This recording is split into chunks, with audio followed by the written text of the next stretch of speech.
ভাই এই কলা গাছ কি আপনার? জি আমার। আপনি আসতেছেন? না এসে উপায় কি? আপনার কলা গাছ থেকে কলার চিনছি, অথচ আপনি কিছু বলতেছেন না। আপনার তো রাগ হওয়ার কথা। কি হইব আপনাদের সাথে রাগ দেখাইয়া?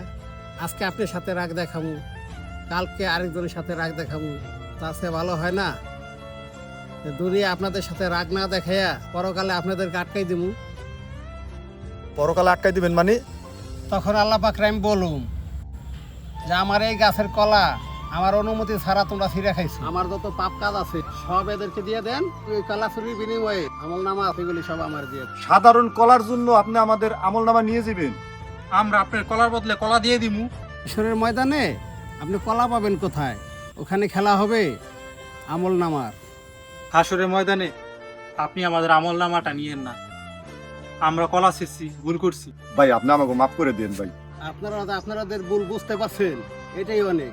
আর মাফ করার মালিক হলো আল্লাহ, মাফ করার মালিক তো আমি না। যেহেতু কলাটি আপনারা কষ্ট করে ছিঁড়ছেন, তা আপনারা নিয়ে যান, আপনারা খাইয়েন। আর যদি পারেন তা মানুষের কাছ থেকে বইলা খাইয়েন।